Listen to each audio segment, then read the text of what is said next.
And we're back. Let's get right into this extra menu. Read all the tips. There is one last tip. The forbidden treasure, Onigari no Ryo. The forbidden treasure, Onigari no Ryo, is the most valuable asset of the Furude shrine that's stored in the shrine storage. In ancient times, when this place was a chaotic world of both humans and demons, this precious sword defeated the demon god. However, nobody has seen it for 1,000 years. According to the legend, it is sealed in the statue of Oyashiro-sama that's dedicated to the shrine storage. Because of its structure, as long as the belief continues, the sword will be sealed forever, and it will be a forbidden tool. Also, it is only mentioned in the I'm talking gooder today. In the prohibited books of the Furude shrine. Therefore, only a handful of the Furude family leaders know about its existence. According to several prohibited books, the sword is shaped like a willow branch. There are some ink paintings of the sword, made by a few Furude leaders, but none of them match. That means they drew those paintings with their imagination.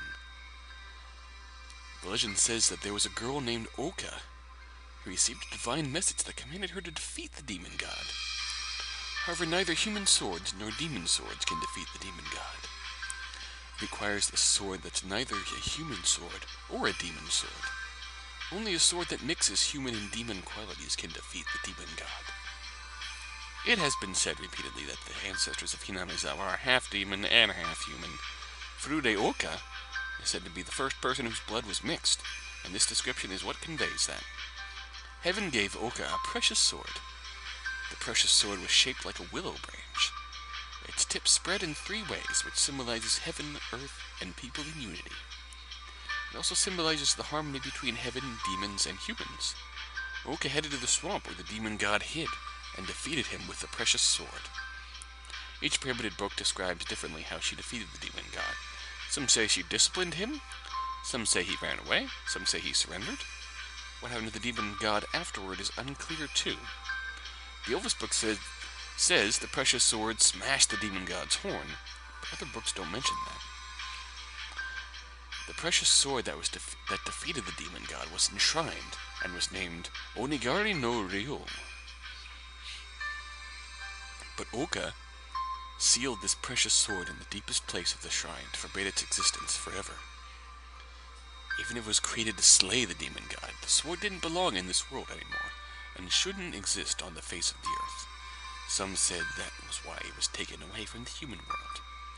But some said Oka was the daughter of the demon god, and she wanted to banish the sword that killed her mother. The ancient Oyashiro-sama cult suggested Oyashiro-sama was the demon god, the source of chaos, the source of all that was bad, and the source of all friction. Are we talking about Hanyu here? All the sins pushed on her, made a sacrifice? Killed by her own daughter, oh jeez. I think it was mentioned earlier that actually happened. Shit. To prevent the demon god from coming back to the human world through worship and comforting. And comforting is the root of the ancient cult. This may be kind of a false god cult. It's not asking for protection. Rather, it enshrines a sword to manage a curse, which is the same line of thinking as the Oyashiro-sama belief. The present-day image of the Oyashiro-sama cult is a little different from that, though. All the friction is caused by Oyashiro-sama, and demons don't exist in the human world. It follows the theory that human nature is goodness. After that, the legend continues on to what we know today, the harmony of humans and demons. But in this era, all the books of the origin of the faith of Oyashiro-sama and the books of the patriarch of the Furude family have been sealed because they're forbidden. That happened probably because of the new image of Oyashiro-sama, that of a loving and affectionate god, and the ancient image of Oyashiro-sama, the source of all evil, didn't match. It became too difficult to explain the doctrine. Also, if one believed the forbidden books, the Furude family was descended from the one who killed her own mother, That would mean their blood was cursed. If everything was true, then today's faith is different from the one that was started by the patriarch of the Furude family. One of the leaders of the Furude family from hundreds of years ago wrote this. The Onigari no Ryu, the legendary precious sword, is the symbol of the Furude family, and the sins of the human world. It was an era where people pushed the source of their evil onto others, and could only purify their sins by killing one another. The patriarch of the Furude family took in the root of all evil herself, and let her child kill her. That was how this place was freed from the chaos. The patriarch of the Furude family usually means Furude Oka, but sometimes it means her mother. The notion that the patriarch of the Furude family was the demon god was a taboo among the Furude family. However, obviously some leaders interpreted it that way. When the Furude family try to push their sins onto others again, and the human world tries to change back into the demon world, that is when faith will disappear, and the statue's head will shatter. That's when the Onigari no Ryu would appear to us. That is the second advent of the forgotten sins of the Furude family. Is the demon god just a legendary imagination? Or did he really exist? In some rare cases, babies were born with horns, and they were called children of the demon god. Descendants of the Furude family who will read this. There are numerous forbidden books that deliver myths, but they are all so different. But don't let them puzzle you. No matter how different all the books are, there is one thing they all want to convey. Search the heart of Furude Oka, the one who sealed the Onigari no Ryu forever. That is the fate that all the Furude family leaders must understand. Whoa. Well.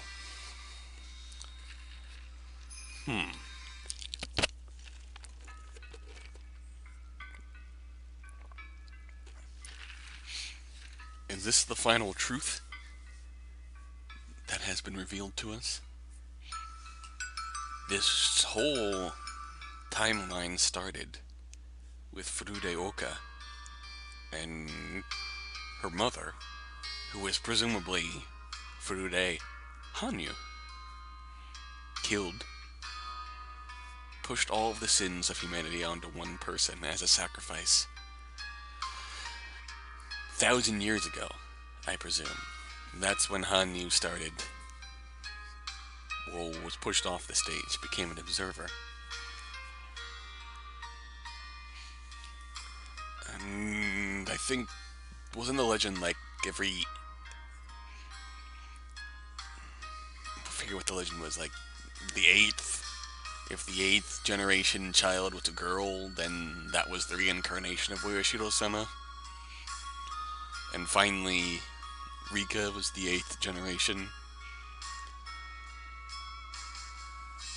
And that, the reincarnation, could see Hanyu, the original matriarch of the Furude family, the start and the end of the circle, so to speak.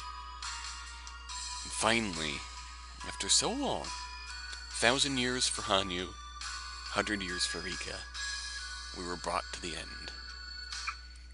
They got their happy future. Happy, happy, and ever happier. Hello there! No. Until the end. This is the end. A solution episode of Takano and the Kids, starting from halfway through Minagoroshi. It's a duel between you, the reader, and me, the writer. Ooh. I think you've won this round. 2 resolutions. How to fight against Takano. Right. There are hints for the Wanagashi and Miyakashi episode. Yes! Yes! That was the big deal. In both those routes, Rika was killed by Shion. And Takano didn't find out about it. 48 hours passed, and the village didn't go batshit crazy, so, shoot. This is awkward.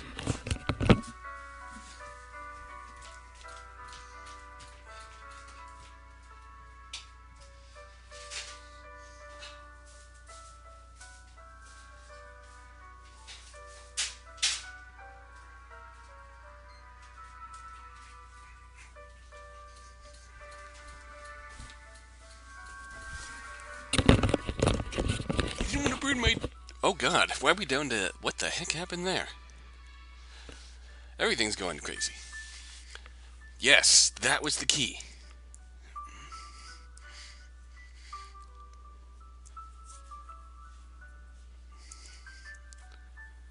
Yep, final operation could be avoided.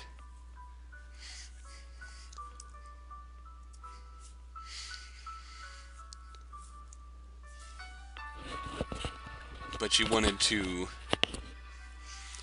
really finally expound on that side of the conspiracy, right? Oh, for fuck's sake. Now the phone's ringing. Let's try this again. Dinner is safe. Phone call is handled. They were asking for Carl. There ain't no fucking Carls who live here. I don't know what the fuck they're talking about. But yes.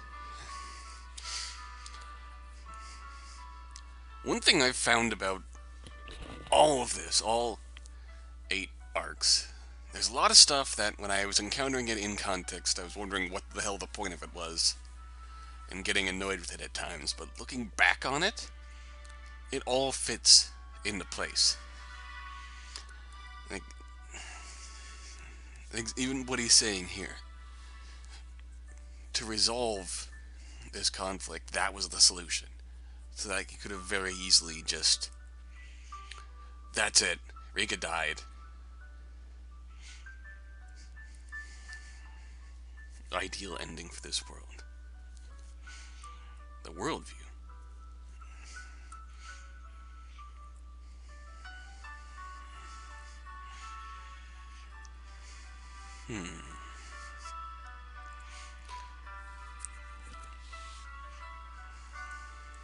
And yeah, the Higurashi episode, we kill pig-face gremlin Hojo Tepe. But Keiichi still loses because he murdered. Yeah. The worldview is that no one has to lose. Non-violent. Togetherness. When we don't have togetherness, when we get suspicious, tragedy.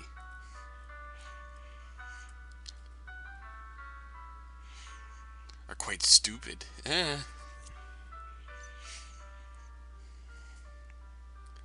wouldn't say that. I'd say it's quite possible for the human mind to make much more of things than what might actually be the truth. If that makes sense.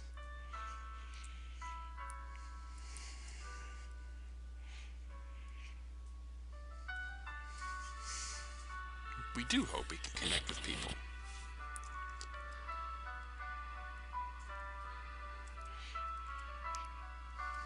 With one magical rule. Talk to others and accept help. Then you can defeat anything. That is true. It is possible to make the miracle happen. A systematic miracle.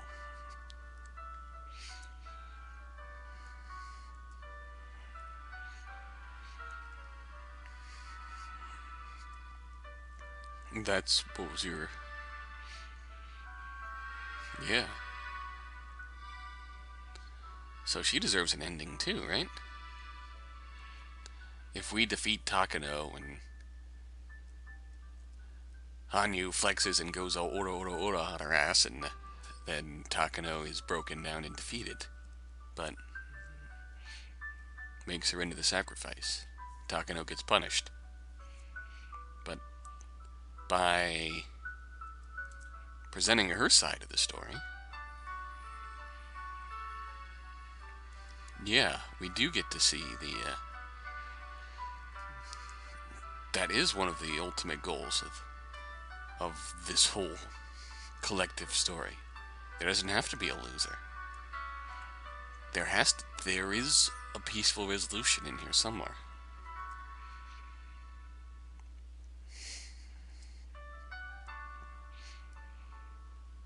There are good guys and there are bad guys, but everyone can come together.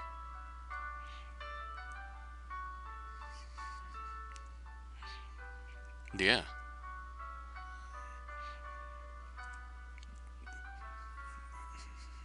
idea of protagonist, antagonist. No, I definitely see that. Especially, I was about to go into a topic that I didn't want to go into, so I'm not going to go into said topic, but if you live in America, you know what topic I'm talking about. It seems like there always has to be an antagonist these days. Someone to hate. Someone to tear their life apart. There's always a fight. Make a new enemy. Get off the old enemy. Yeah. Court of public opinion. That is... wow.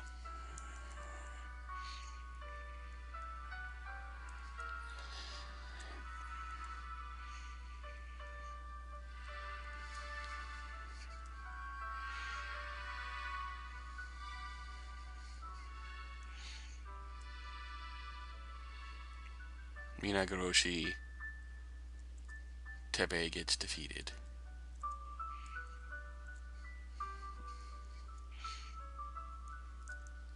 There'd be just continually some religious issues. In my case, I'd be talking about political issues, but everyone gets peace. Takano gets a chance at recovery and starting over. A graduating question for Higurashi when they cry. Whew. What would be better than Matsuri Bayashi? What is this story? Entertainment. As long as you enjoyed the riddles. Whoever enjoyed it won. That you will, Ryukishi.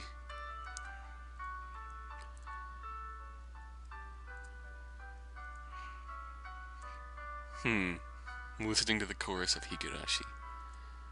Higurashi, when they cry.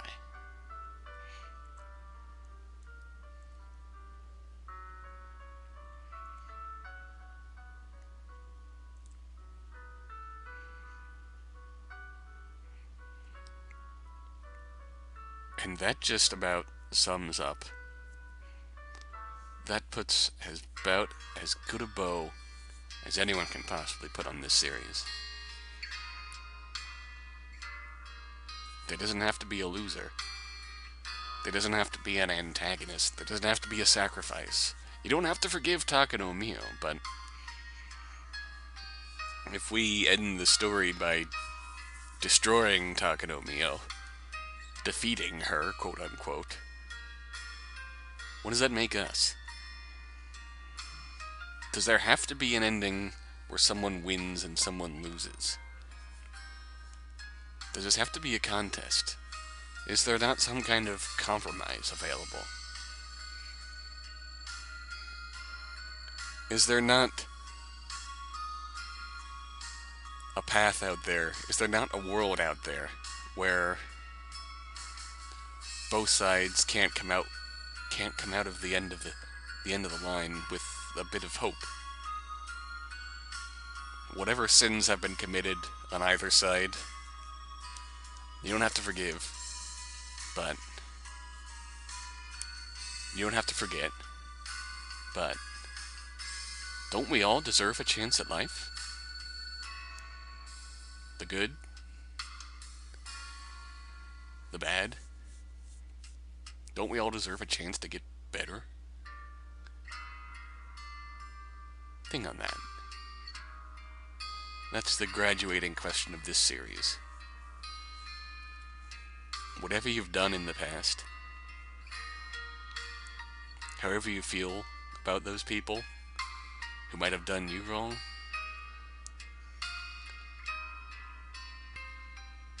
don't they deserve a chance to live and be happy? Does there always have to be an enemy?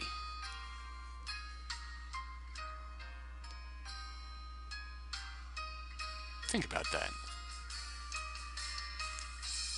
some really powerful messages here in this, the final, the ultimate, the golden ending of Higurashi When They Cry. Kai. It's been an honor and a pleasure to be with you through this. The whole way. Spanning years. God. Just thinking back on how much my life's changed since I started this series. It has been a ride. And I hope you'll continue on this journey with me through life. We have our good. We've had our bad. But we'll always be able to keep going. There's always a way. Thank you very much for watching. Have a pleasant evening, a superb morning, and just a generally awesome life.